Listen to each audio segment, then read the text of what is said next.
की जीतने की शुभकामनाएं देता हूं और मैं आशा करता हूं कि लोगों ने अगर आप पे एक बार फिर से भरोसा जताया है तो आप उनकी लोगों की अपने इलाके की डेवलपमेंट के लिए लोगों की उम्मीदों पे खरा उतरेंगे। शुभकामनाओं के साथ साथ मैं ये भी ज़रूर कहूँगा कि लोगों ने जो भरोसा जताया है, जहां हमें लगा कि उधमपुर में काम नहीं हो रहे हैं, जहां हमें लगा जो मुद्दे लेके मैं आया था, जो मेरा विज़न था, बिजली, पानी, सड़कें और सबसे ज़्यादा जो हॉस्पिटल की जो बुरी हालत है, रेफर हॉस्पिटल बनाया है। मुझे उम्मीद है, मैंने कहा था कि मैं जीत के आऊँगा तो मैं 1-2 महीने के अंदर ही लोगों को लगेगा कि मैंने कुछ किया है, लेकिन लोगों ने इसमें कोई नाराज़गी नहीं है।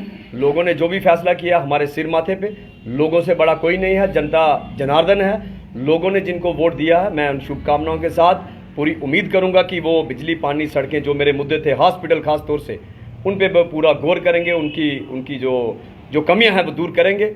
अगर वो इन कमियों में दूर करने में सही नहीं उतरे तो एज ए अपोजिशन पार्टी के नाते मैं पूरे ज़ोरदार तरीके से मैं फिर से सड़कों पे उतरूंगा, क्योंकि पहले मैं अकेला था, मेरे साथ अब मुझे लगता है कि 27,000 के करीब वह लोग हैं जिन्होंने मुझ पे भरोसा जताया है। और मैं उन लोगों को एक बार फिर से भरोसा दिलाता हूं कि जो चुन के आए हैं, इनको पावर दी है आप लोगों ने और इनका दायित्व भी बनता है और मुझे भरोसा है ऐसा करेंगे भी ज़रूर। इनकी जो बिजली, पानी, सड़कों को लेके, देविका प्रोजेक्ट को लेके ये ज़रूर कुछ करेंगे। अगर इसमें ये करने में कहीं कमियां रहीं तो उन कमियों को उजागर करने के लिए मैं सड़कों पे भी आऊँगा और हर एक उस गांव में, हर एक पंचायत में पहुंचने का प्रयास करूंगा जहां मैं नहीं पहुंच पाया हूं।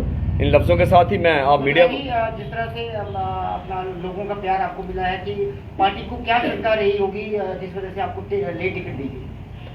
देखिए, टिकट को लेकर तो मैं इसमें कोई वो नहीं कहूँगा मुझे टिकट क्यों लेट दी गई। मैं तो ये कहूँगा कि मुझे इस उम्र में पार्टी ने जो मैंडेट मुझे दिया है, मैं तो पार्टी का शुक्रगुजार हूँ। मैं कहूँगा कि पार्टी ने मुझ पर भरोसा जताया है और मैं उन नेताओं में से नहीं हूँ कि पार्टी ने अगर भरोसा दिलाया तो मुझे पार्टी टिकट नहीं देगी तो मैं घर में बैठ जाऊँगा, ऐसा कुछ नहीं है। टिकट लेट ज़रूर मिली है, लेकिन 20 दिनों में जो लोगों ने मुझे प्यार दिया है, मुझे लगता है कि शायद मेरी जगह कोई और होता तो इतना प्यार नहीं मिल पाता। मैं लोगों का कर्जदार हूँ, लोगों का ऋणी हो चुका हूँ। जितना वोट मुझे मिला है, मुझे लगता है कि पूरी उम्र मेरे शरीर का खून का एक एक कतरा भी मैं उन लोगों के लिए बहाऊं अगर, मुझे लगता है कि वह भी कम होगा। मुझे भी उम्मीद नहीं थी, जब चुनावों में मैं उतरा, लोगों की आवाज़ बन गई, मुझे भी फ़ोन आने लगे कि आप जीत चुके हो। लेकिन जैसे मैंने पहले कहा, जीतना तो एक ही नहीं था। लेकिन जब रिजल्ट आने लगा, मुझे लगा कि जीत हो ना हो, लेकिन वोट कितना मिलेगा। और इतना ज़्यादा वोट मिलना, मुझे लगता है कि कई ऐसे एमएलए बने होंगे जिनको जीतने के बाद भी इतना वोट नहीं मिला है। कोई 20,000 पे एमएलए बना, 20,000 वोटों से एमएलए बना है, कोई 15,000 वोटों पे एमएलए बना है। और मैं एमएलए ना बन के जो मुझे इतना वोट मिला है, मैं आज भी अपने आप को किसी एमएलए से कम नहीं समझूंगा। मैं अपने लोगों को भरोसा दिलाता हूं कि मैं एमएलए तो नहीं बना, लेकिन मुझे एमएलए से कम नहीं समझना। जहां आपके काम नहीं होंगे, सरकार ऊपर बनने जा रही है, मैं सरकार के पास भी जाऊंगा, लड़ना पड़ा तो सरकार से भी लड़ूंगा। और उधमपुर की जहां तक बात है, उधमपुर में जो जीत के आए हैं, अगर वो काम करने में सफल नहीं हुए तो मुझे लगता है कि जो अपोजिशन में पिछले 10 साल से कर रहा था, जो अभी करूंगा 27,000 लोगों के सहयोग से, उनके आशीर्वाद से, ये भी एक देखने में मिसाल साबित होगी कि उधमपुर में अपोजिशन कैसे होती है। मल्होत्रा जी, बड़ा क्लोजली आपका जो है कैंपेन पूरा इलेक्शन का हमने कवर किया है और एक बात दावे से कही जा सकती है कि जो इलेक्शन आपने लड़ा है वो आपने जो नए चेहरे आपके साथ जुड़े थे उनके दम पर लड़ा है। बाकी आपका कांग्रेस का पूरा कैडर जो था वो आपकी सारी सभाओं से, सारी बैठकों से गायब था। कांग्रेस का आपसे किनारा नहीं।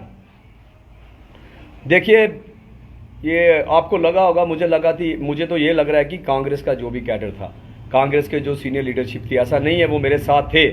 लेकिन इसमें अगर आपने कहा होगा कि सारा कैडर, कहीं आपको लगा होगा कि कोई अगर नहीं आया होगा, कोई किसी की मजबूरी रही होगी, किसी कारणवश कोई नहीं आया होगा। लेकिन दूसरी बात जो आपने कही, नए चेहरे, तो मुझे लगता है कि जो पुराना है, जो आप जिनके लिए आप कह रहे थे, अगर मैं नए जो मेरे साथ प्यार उमड़ के आ रहा था, जो लोग मेरे से एक का एक इतना हजूम बन के मेरे साथ आया, मैं उन लोगों को साथ में ना लेके, पुरानों जो घर में बैठे थे रूठ के कि मेरे पास मनाने आए, वो 20 दिन का टाइम बड़ा कम था।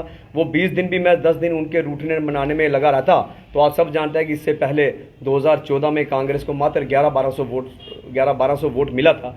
और आज का वोट अगर देखना हो, मुझे लगता है कि मैंने पहले भी कहा कि शायद हमारे जम्मू कश्मीर में बहुत से ऐसे एमएलए जीत के आए हैं जिनका वोट 20,000 नहीं होगा, और इतना वोट दे के मैं कह रहा हूँ कि मैं लोगों का ऋणी हो कांग्रेस चुका जो हूँ। कांग्रेस वेंटिलेटर पर पड़ी थी उसे आपने जीवन दान दिया है उधमपुर के अंदर की, उधमपुर की बात करें तो क्या अगली रणनीति आपकी रहेगी खासकर एज ए कांग्रेसी? देखिए, मेरी यही कोशिश रहेगी कि कांग्रेस, जहाँ तक मैंने अभी मेरे साथ कांग्रेस के साथ साथ ऐसे लोगों ने जो गैर कांग्रेसी लोग थे वो भी मेरे साथ जुड़े, और हमारी कोशिश यही रहेगी, मेरी कोशिश, कि जो वोट मेरा यहाँ तक पहुँचा है और ऐसे नाराज़ लोग जो किसी भी पार्टी से नाराज़ हैं, जो मुझे लाइक करते हैं, जो डेवलपमेंट को लाइक करते हैं, जो चाहते हैं कि उधमपुर की तरक्की होनी चाहिए, मेरी कोशिश रहेगी उनको मैं आहिस्ता आहिस्ता अपने पार्टी कैडर में जोड़ने का प्रयास करूं, कांग्रेस में लाने का प्रयास सुमित करूं। जी, एक सवाल, एनसी कांग्रेस सरकार बनाने जा रही है, लेकिन कांग्रेस इंडिविजुअल अगर आप देखें केवल 6 सीटें मिली हैं, और जिसमें जम्मू डिवीजन में केवल 1 सीट पर जीत प्राप्त हुई है, तो ये क्या आत्ममंथन होगा कांग्रेस पार्टी के अंदर की कैसे यहाँ पर अब जो आगे बकअप किया जाए? देखिए, बिल्कुल आत्ममंथन होगा, क्योंकि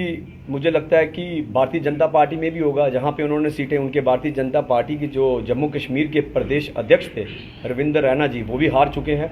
मुझे लगता है कि कोई भी ऐसी पॉलिटिकल पार्टी नहीं होगी, यहाँ तक कि नेशनल कॉन्फ्रेंस जिसने सबसे ज़्यादा सीटें ली हैं, वहाँ भी उनका आत्ममंथन जरूर होगा कि यहाँ पे सीट हमने गंवाई है, यहाँ पे हम हारे हैं, क्यों हारे हैं। यहाँ तक आपने प्रश्न किया कांग्रेस का, जरूर आत्ममंथन भी होगा, और मैं तो ये कहूँगा कि किस कारण, अगर यहाँ पे जम्मू में, मैं जम्मू की बात करूँगा कि यहाँ पे स्मार्ट मीटर, प्रॉपर्टी टैक्स, बिजली, पानी, सड़कें, इतने मुद्दे थे, उसके बावजूद भी हम कांग्रेस के क्यों ज़्यादा सीटें नहीं निकाल पाई। क्या कैंडिडेट में कमी रही या कैंडिडेट चुनने में कमी रही? मुझे लगता है कि हमारी पार्टी हाईकमांड इसमें ज़रूर करेगी आत्ममंथन। और मैं उधमपुर की बात करूं, जितना हमें वोट मिला है, हम भी बैठ के बात करेंगे कि इतना ज़्यादा वोट मिलने के बाद क्या कारण रहे, कि कौन सी पंचायत से हमें कम वोट क्यों मिला है। मैं भी इसमें ज़रूर चिंतन मंथन करूँगा, ताकि आगे भविष्य में हमें ऐसा ना हो कि लोगों की नाराज़गी ना सहन करना पड़े। धन्यवाद।